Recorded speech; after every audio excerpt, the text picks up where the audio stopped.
Hunter Biden said in a recent interview that he once told CNN's Jake Tapper to go F himself. Hunter Biden told the outlet Breaker that Tapper reached out to him for a scoop on his brother Beau during and around the time of his death. Tapper has denied this. Hunter Biden told Breaker it would be impossible to forget or misremember something that upsetting and out of line during one of the toughest moments of my life. It happened. I was furious. Coincidentally, Tapper had bashed Hunter Biden the same day during an interview with journalist Katie Couric. Let's take a look.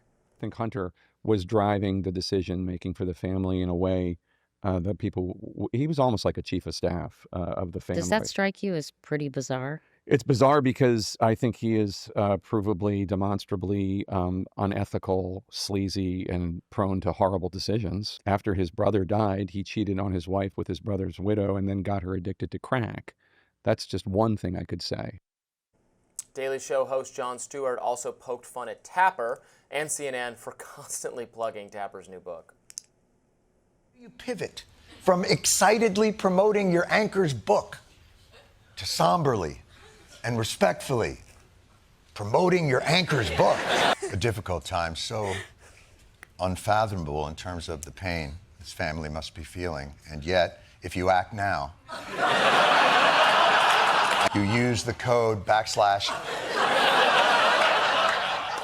tap that book, you will. So, credit where credit's due. This was a pretty funny Jon Stewart clip making fun of CNN and Tapper for relentlessly plugging the book. It was funny, I will say, but if you have a book to sell, that's what you do. And you have a TV show, you're going to do that. I've written 2 books. I think maybe my second one came out when I started doing Rising, and we threw that cover up there plenty. So I'm not casting any stones in this glass house here. That's all fine. As funny as it was to make fun of him for that. The Hunter Biden stuff. So Hunter Biden is basically punching back, saying that you can't trust Jake Tapper because he's slimy, because he wanted a Beau Biden scoop. He'd reached out when Beau had died, and that was awful. Tapper says he didn't do that. As much as I've criticized a little bit Jake Tapper over the last couple days, and not so much criticized him as being like, where were you when this story when conservatives were pointing to the cognitive decline story, I think most people would agree that Jake Tapper has a lot more credibility than Hunter Biden.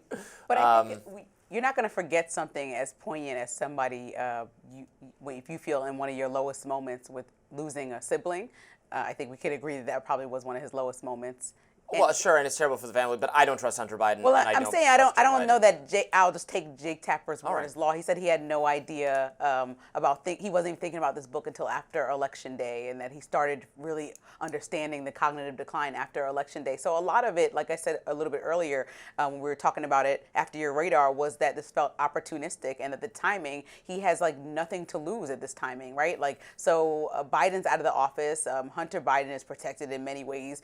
Nothing can really happen if he reports on all the bad things about Biden. He probably just didn't foresee this cancer diagnosis making him look a little bit, insensitive, especially as somebody who vehemently defended Biden when people were saying things about his cognitive decline. So it kind of puts his credibility into question about why you jumped on this book. Like Alex Thompson respectfully was doing this coverage throughout the campaign season. Jake Tapper jumped on it. I understand he's a bigger name, so maybe he can get the book sold. But when you are that vocal about your stances and then you take a position in a book that has an entirely different stance, kind of in an easy way when Biden is no longer in office, it kind of, with 200 sources that Naomi Biden says, who's Biden's granddaughter, are not all named. So there's some unnamed sources. I mean, people want some. Well, unnamed sources what is motivated pretty common now, for better or for worse. I often think for worse. But what motivated you is kind of like, you have to say yes or no to some stuff. I know that he made a lot of money. He's already a bestseller, I think, in a day. But, at what cost? Like, who are you? What are you going to stand for? If you truly believe that the media was railing on Biden, there still has to be some of that in the conversation, as well as, okay, the coverage could have been better. But I also think that exacerbating his health issues was not the right thing to do, and we didn't know.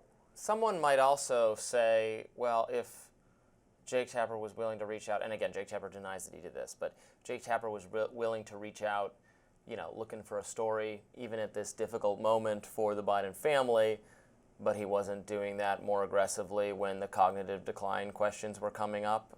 It would seem like, well, he's fully capable of.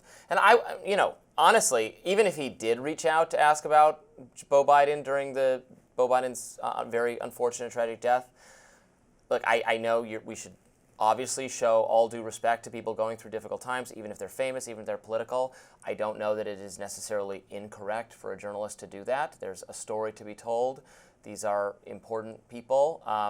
It should be done respectfully, but if they say we really want privacy, we don't want to talk to you, that's fine on their part. I don't know if doing the outreach is itself always wrong. Do you know what I mean? Yeah. They're important people, and the public has an interest in this, even from a sympathetic way, about how they're grieving, and that's a journalist's job, is to kind of try to get the story, even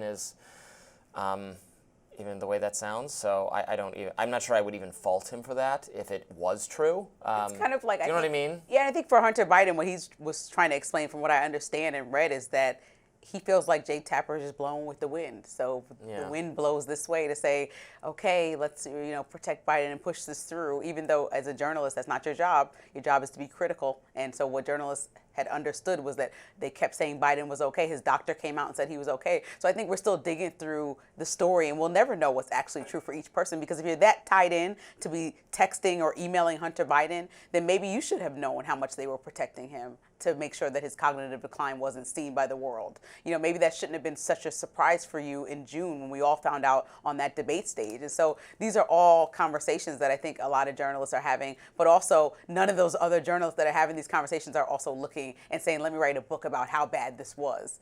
It's kind of like you're the same person people were looking to for this information to assure us before June whether or not this was true. And, like you said, journalists dropped the ball in that way. So the same people that dropped the ball aren't supposed to be the ones writing the New York Times bestseller about how they dropped the ball, which is the entire joke, yes, I think, that Jon Stewart made. It kind of makes this whole thing look a little bit weird and sneaky.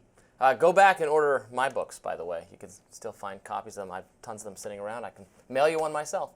We have a lot more to talk about on Rising today, coming up next.